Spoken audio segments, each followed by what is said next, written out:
Hi. Just a basic question. You talked about fashion law. Is that the same for accessories? Is that the same for other products within this? Or is this very exclusive towards clothing? You did mention footwear, but I do jewellery. I'm wondering if it's all the same. In truth, there's nothing that exists as fashion law. No. It's a label. But bear in mind, 30 years ago, there was nothing called environment law. It just didn't exist. And environment law was something that was created by a group of property lawyers and planning lawyers that got together, and over a period of time, they created, and there was created, environmental law. 15 years ago, we didn't have sports law. Oh, for sure, we had various sports associations that had their own bodies of rules, and we had a few cases about golfers who got upset when their amateur status had been impugned. We really didn't have sports law. Nowadays, we have sports law. We use the term fashion law, and we use it in order to try and establish a body of law that does apply to everyone in the fashion industry. And by that we mean apparel, we mean footwear, we mean accessories, we mean eyewear, you name it, we mean it. And within apparel, menswear, womenswear, skatewear, streetwear, lingerie, swimwear, sportswear, kidswear, you name it, we mean it. So, does everything that we've said in terms of fashion law apply to you in the jewellery industry? Yeah, it does.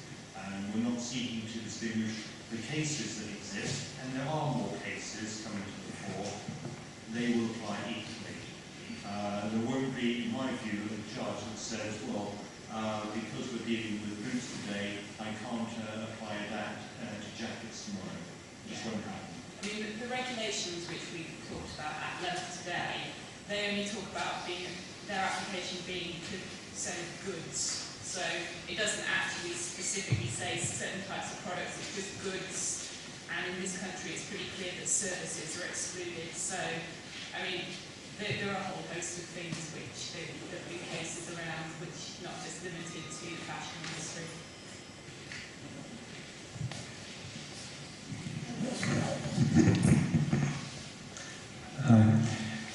Can agents who have been operating under a long-standing oral agreement be forced to formalise the existing arrangements full stop? No. You can't force an agent to enter into a written agreement. So how do you deal with that then? Persuasion, I think, would be what I would say. Sorry? Persuasion would be what I would say, but Emma might. I mean, Surely you can oblige them to sign an agreement which embodies the existing and historical arrangement. And yes, if they don't, then that's... Only, you can't force them, but only if they would agree. So you could send them something in writing, Yep. saying, this just reflects the agreement that's between us for 5 years or 10 years, which was made orally. Mhm. But then they have to agree that it does reflect the agreement that stands between you, and they can say, well, this term, we never agreed that. You can't actually, so yes, if they agree that it can be formalised, it's just the same as if they were agreeing to new terms. They agree and you can sign an agreement.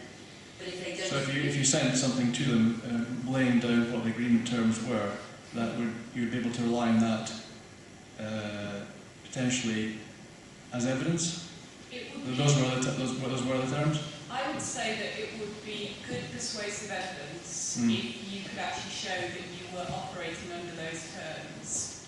But it's something where if an agent doesn't agree to sign a new contract and you effectively try to force them to do it, you could end up putting yourself in a position where the agent turns around and, a bit like constructive dismissal in an employment context, the agent could turn around and say, well, you've effectively constructively terminated my agency. So it's something... Well, by confirming the details of what the agreement is. But trying to force them to sign up to Right, it. if there is a dispute and it's obvious from quite an early stage that there is a dispute as to the fact that that does embody the terms. I mean, I see what you're saying. So in a normal situation, you would think, well, if it's pretty obvious that this is the agreement and we all agree it's the agreement, you probably won't face a problem. But it's surprising what crawls out of the woodwork when you try to do that, because agents can be quite cautious, quite wary of signing a document if they haven't been working under one for very long. Because they can think, well, why are you doing this to me?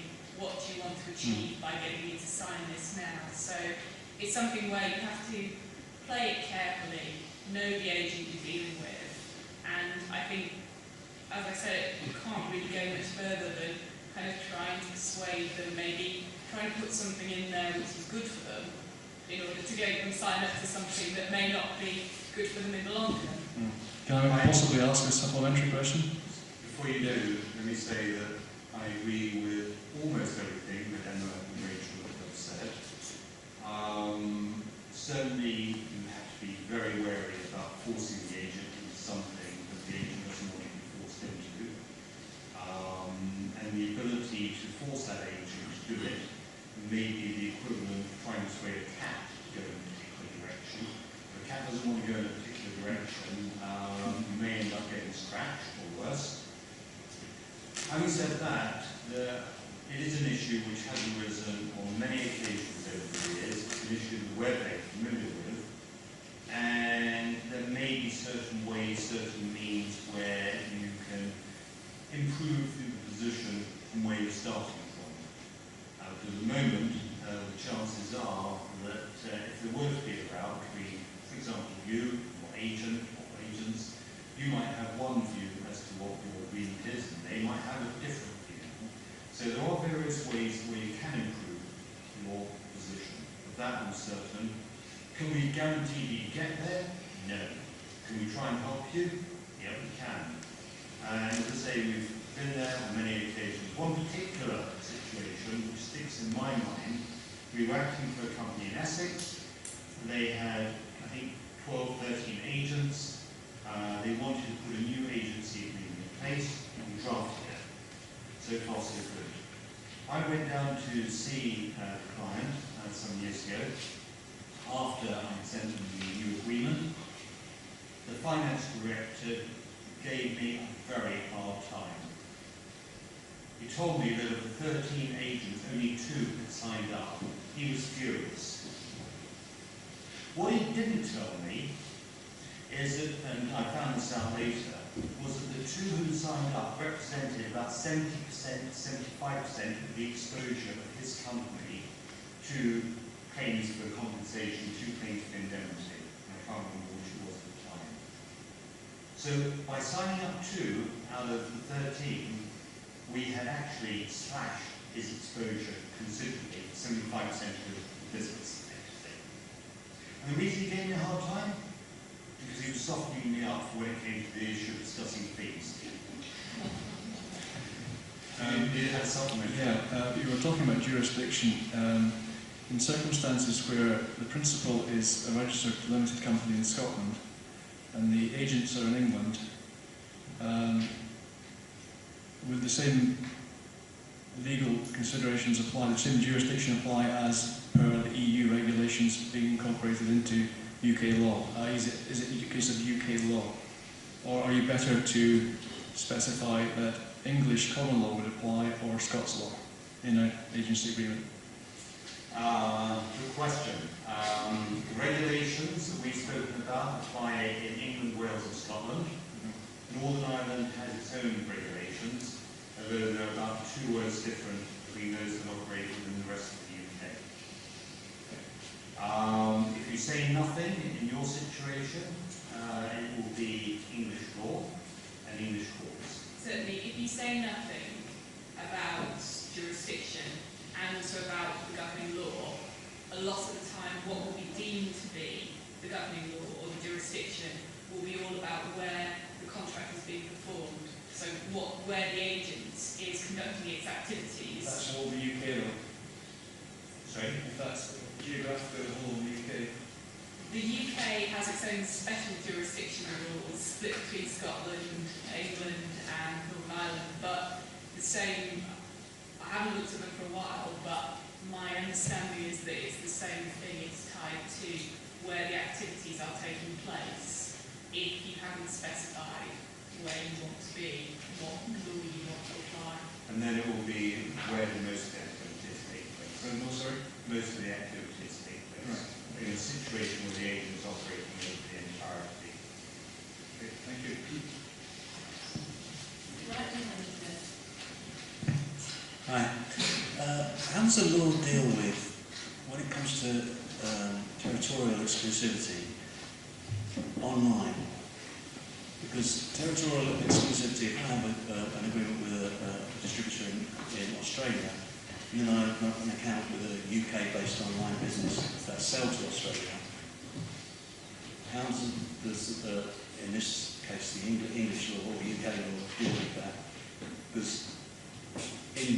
I'm in breach because that the English online retailer is selling into Australia.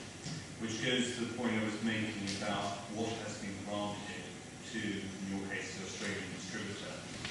Yeah, I mean the best way forward would normally be from now to carve out online sales specifically.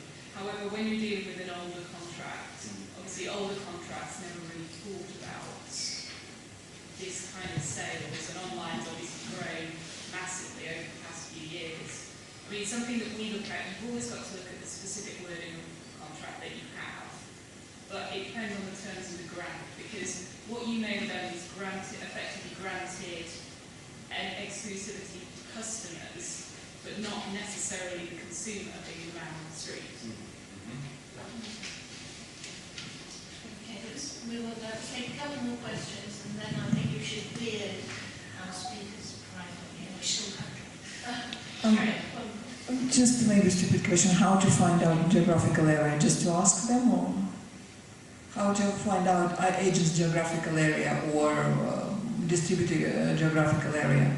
They're supposed to tell me, or I'm supposed to tell them, or? You tell them. When you decide that somebody's going to work for you, whether as an agent or as a distributor, one of the key things that you'll probably say during the course of the conversation or when you put the contract together is where they're going to operate. So you may say the UK, you may say the world. As Lauren said, we generally would advise that you don't say the world because it's a fairly busy agent who's doing the world. Isn't there such a thing as temporary exclusivity? I mean, if I appoint distributor, for distributor only, it's not for agent. If I appoint distributor for, let's say, half a year, exclusivity for like half a country. You could, but you could try to do that, but you'd have to have a very, very tight contract, I would say. I mean, see, I'd say you have to have a very tight contract. it's just, I can't... And by tight, we mean properly drafted. And it's going to be, of course, their jurisdiction, not our jurisdiction. If it's because I'm talking about Japan. Not Actually. necessarily. Different rules that apply to determine what the jurisdiction will be, what the government law will be. And there will be different rules that apply to determine whether you can specify a single law, whether you can specify a single cause. For example, if you decide you're going to appoint, and I'll take an agent as an example, if you decide you're going to appoint an agent for the UAE, you may well find that although you have provided for English law and English courts, you may well struggle to persuade a court in the UAE with regard to those provisions. Yeah, but what about distributor? Because the agent are already Same would be crossing them. Same principles apply. You have to have regard to not only the law you want, the courts you want, but also what local law is saying on the particular issue. Yeah, this is like my thing. So it's not such a thing straight like as a temporary exclusivity. Well, you're moving then from issues of law and jurisdiction to the ability to appoint a distributor on a temporary basis. Yeah, this is what I have been asked. As a matter of English law, that is possible. No question. As a matter of English law, you're well advised to make sure that your agreement is properly drafted, and you don't end up giving the distributor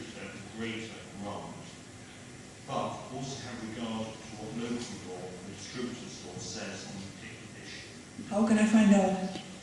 You can have a more detailed discussion with Stephen. I think period is quite specific. Let's take one more question.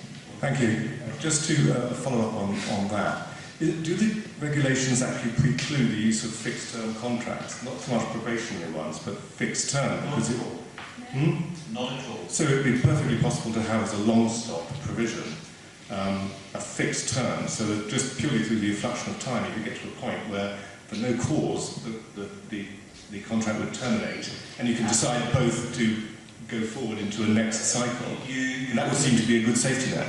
And a very good safety net for the agent. Yes, however, there are certain, if you have a fixed term contract, those contracts can convert into effectively contracts that just run on and on if you continue to perform after the final date. If you're continuing to perform the agency, 6 months afterwards, what you've got, you haven't got yourself a fixed term contract then, you've got yourself an ongoing agency contract. But I think your point was alluding to the possibility that by having a fixed term contract, when it comes to an end, both sides can walk away and you don't have to make a payment to the agent. Precisely. Emma, would you like to speak about that? What do you think about that line of argument? Easy answer is no. Why? Why? Because that's what the case law says. Yeah, that's what the case law says, is that an agent will be entitled to indemnity or compensation on the expiry of a fixed term contract, not just on the termination one, which is terminable on notice. Does this apply to stockists as well as distributors? Stockists as well as distributors, no. If what we're talking about is someone who stocks your product for sale. Yeah, retail shop. So far as distributors are concerned, it depends upon the local law. And I think one final Let's question. take one quick one at the front here, and then that's going to be the last one. Dealt with slightly there, but when you enter an initiation with an agent, most people, like in other walks of life, would like to try something or they agree to something. So how do you enter into a trial period without getting stuck in a position where you can't exit? Essentially, you enter into the trial period with your eyes open, knowing that as soon as you enter into it, the agent will have certain rights. That's the only answer we can give you. But that's the downside. The upside, chances are in that trial period, the agent is not going to obtain for you £1 million worth of orders. Chances are. Chances are that your exposure will be fairly limited if the trial period doesn't go on. Why?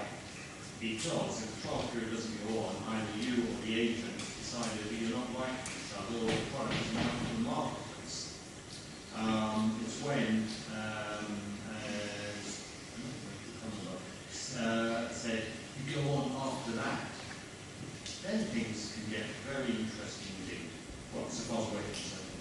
So the best thing to do in that situation would be to have a very short trial period, because as you said, the exposure is not going to get too much.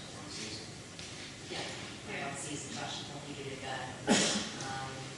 Yeah.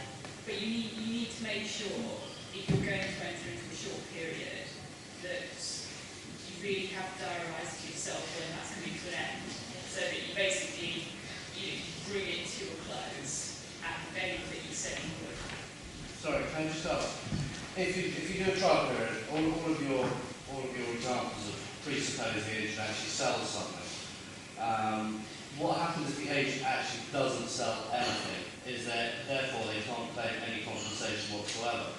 They can have a go at claiming compensation, but I can't see. So you went into a contract, let's say, for however long, and after 6 months they hadn't taken an order, and you said, okay, you're not doing any work, we're walking away from this. Yeah, I mean, actually they get compensation on it. what they could try and say to you is they could try and say, but 2 weeks after we finished, I would have got something great in.